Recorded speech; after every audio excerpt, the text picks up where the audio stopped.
Hello everyone, नमस्कार साथियों। आज हम हिंदी साहित्य इतिहास के प्रमुख कवि सूर्यकांत त्रिपाठी निराला जी के बारे में बात करने वाले हैं। साथियों, निराला छायावादी युग के प्रमुख चार स्तंभों में से एक माने जाते हैं। तो साथियों, बने रहिए वीडियो के अंत तक और जानिए निराला जी का जीवन परिचय, उनका उनका जन्म से लेकर के उन्होंने जो जो रचनाएं लिखी, उन सभी रचनाओं के बारे में आज हम इस वीडियो में अध्ययन करने वाले हैं। तो साथियों, चलिए। सूर्यकांत त्रिपाठी निराला 21 फरवरी 1899 से 15 अक्टूबर 1961 हिंदी कविता के छायावादी युग के चार प्रमुख स्तंभों में से एक माने जाते हैं। वे जयशंकर प्रसाद, सुमित्रा नंदन पंत और महादेवी वर्मा के साथ हिंदी साहित्य में छायावाद के प्रमुख स्तंभ माने जाते हैं। उन्होंने कई कहानियां, उपन्यास और निबंध भी लिखे हैं, किंतु उनकी ख्याति विशेष रूप से कविता के कारण ही है। सूर्यकांत त्रिपाठी जी का जन्म 21 फरवरी 1899 में मेदिनीपुर, पश्चिम बंगाल, भारत में हुआ। साथियों, इनका निधन 15 अक्टूबर 1961 में इलाहाबाद, जिसे वर्तमान में प्रयागराज के नाम से जाना जाता है, उत्तर प्रदेश, भारत में हुआ। इनका उपनाम निराला था। निराला के नाम से ये प्रसिद्ध थे। पेशा कवि और लेखक का कार्य ये करते थे और इनकी प्रमुख भाषा हिंदी थी। हिंदी भाषा में ये अपनी रचनाएं लिखा करते थे। इनकी जो राष्ट्रीयता है वो भारतीय है। आधुनिक काल के ये कलम के धनी या रचनाकार है। ये गद्य तथा पद्य विधा दोनों विधाओं में अपनी रचनाएं करते थे और जिस प्रकार की रचनाएं करते थे उनमें प्रमुख विषय इनका गीत लेखन, कविता लेखन, कहानी लेखन, उपन्यास लेखन और निबंध लेखन का कार्य था। साथियों, छायावाद व प्रगतिवाद आंदोलन के प्रमुख लेखक हैं। इनके द्वारा राम की शक्ति पूजा और सरोज स्मृति नामक रचनाएं रचने का उल्लेखनीय काम किया गया। साथियों, आइए निराला जी का जीवन परिचय देखते हैं। सूर्यकांत त्रिपाठी निराला का जन्म बंगाल की महिसादल रियासत, जिला मेदिनीपुर में माघ शुक्ल एकादशी संवत 1955 तदनुसार 21 फरवरी सन 1899 में हुआ था। बसंत पंचमी पर उनका जन्मदिन मनाने की परंपरा 1930 में प्रारंभ हुई।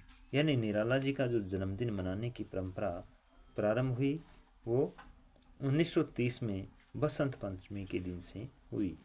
उनका जन्म मंगलवार को हुआ था। जन्म कुंडली बनाने वाले पंडित के कहने से उनका नाम सूरज कुमार रखा गया। उनके पिता पंडित राम सहाय तिवारी उन्नाव बेसवाड़ा के रहने वाले थे और महिसादल में सिपाही की नौकरी करते थे। वे मूल रूप से उत्तर प्रदेश के उन्नाव जिले के गढ़ाकोला नामक गांव के निवासी थे। निराला की शिक्षा हाई स्कूल तक हुई। बाद में हिंदी, संस्कृत और बांग्ला का स्वतंत्र अध्ययन इन्होंने किया। पिता की छोटी सी नौकरी की असुविधाओं और मान अपमान का परिचय निराला को आरंभ में ही प्राप्त हुआ। यानी जो भी इनकी छोटी सी अपने पिता की छोटी नौकरी से जो मान और अपमान और असुविधाएं मिलती थी, उसका आरंभ में ही उससे इनका परिचय हो गया था। उन्होंने दलित शोषित किसान के साथ हमदर्दी का संस्कार अपने अबोध मन से ही अर्जित किया। यानी जब ये अबोध थे, नासमझ थे, उस समय से इन्होंने दलित शोषित किसान के साथ हमदर्दी के जो संस्कार मिले वो अबोधपन में ही इन्होंने अर्जित कर लिया। 3 वर्ष की अवस्था में माता का और 20 वर्ष का होते होते निराला जी के पिता का देहांत हो गया। अपने बच्चों के अलावा संयुक्त परिवार का भी बोझ निराला पर पड़ा। पहले महायुद्ध के बाद जो महामारी फैली उसमें न सिर्फ पत्नी मनोहरा देवी का बल्कि चाचा भाई और भाभी का भी देहांत हो गया। यानी जब प्रथम विश्व युद्ध हुआ तो उसके तुरंत बाद 1921 में जो महामारी फैली, उस महामारी में उनकी पत्नी मनोहरा देवी, चाचा, भाई और इनकी भाभी का देहांत हो गया था। 1918 में स्पेनिश फ्लू इन्फ्लुएंजा के प्रकोप में निराला ने अपनी पत्नी और बेटी सहित अपने परिवार के आधे लोगों को खो दिया। शेष कुनबे का बोझ उठाने में मईसा दल की नौकरी अपर्याप्त थी। यानी बचे हुए कुनबे परिवार का जो बोझ उठाने के लिए इनके पास में जो नौकरी थी वो अपर्याप्त थी, उससे उसका पालन पोषण नहीं हो सकता था। इसके बाद का उनका सारा जीवन आर्थिक संघर्ष में बीता। यानी इनका बाद का जीवन है आर्थिक संघर्ष में बीता। और निराला के जीवन की सबसे विशेष बात है साथियों कि कठिन से कठिन परिस्थितियों में भी उन्होंने सिद्धांत त्याग कर समझौते का रास्ता नहीं अपनाया।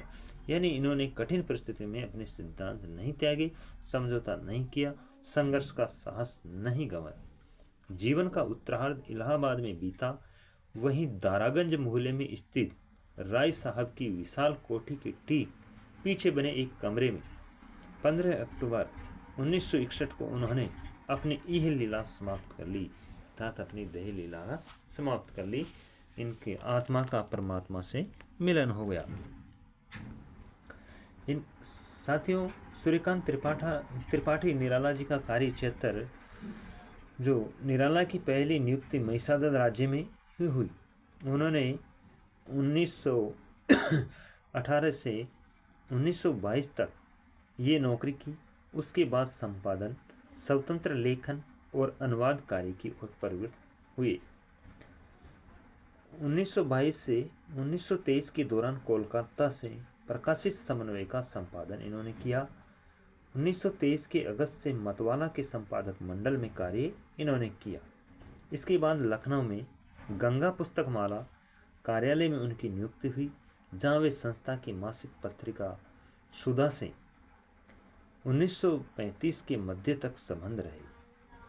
1935 से 1940 तक का कुछ समय उन्होंने लखनऊ में भी बिताया।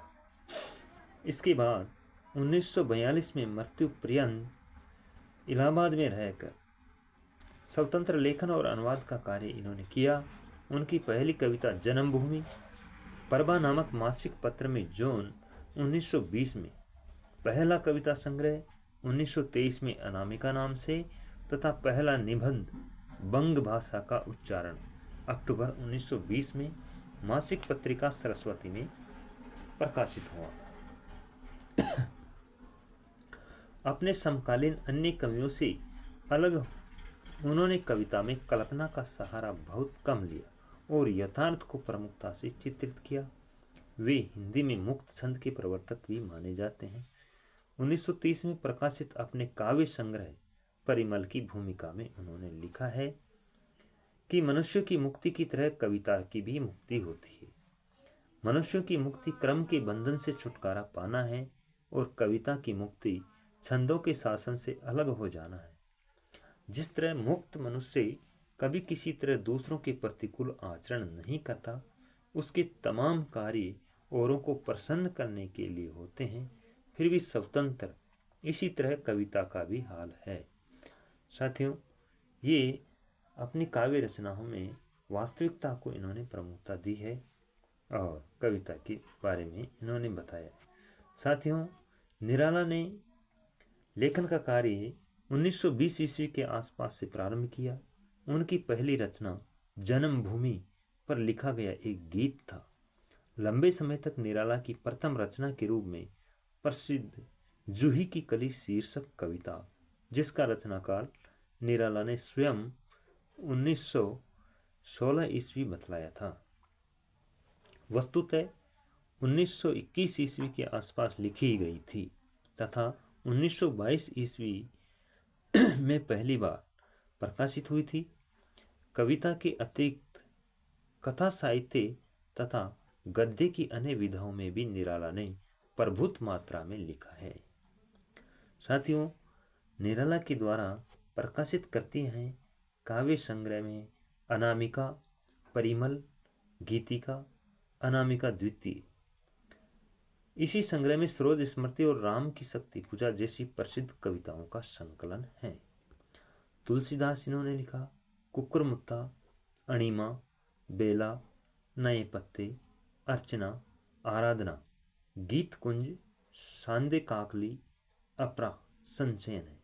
उपन्यास लेखन में देखा जाए तो अप्सरा, अलका, प्रभावती, निरुपमा, कुल्ली भाट, बिल्लेश्वर बकरिया, चोटी की पकड़, काले कारनामे अपूर्ण रचना है साथियों। ये चमेली अपूर्ण रचना है। इंदुलेखा तकनीकी। कहानी संग्रह में है लीली, सखी, सुकुल की बीवी, चतुरी चमार। सखी संग्रह की कहानियों का ही इस नए नाम से पुनर्प्रकाशन किया गया। देवी ये संग्रह वस्तुतः पूर्व प्रकाशित संग्रह से संचयन है। इसमें एकमात्र नई कहानी जानकी संकलित है। साथियों, निबंध और आलोचना भी इन्होंने लिखे।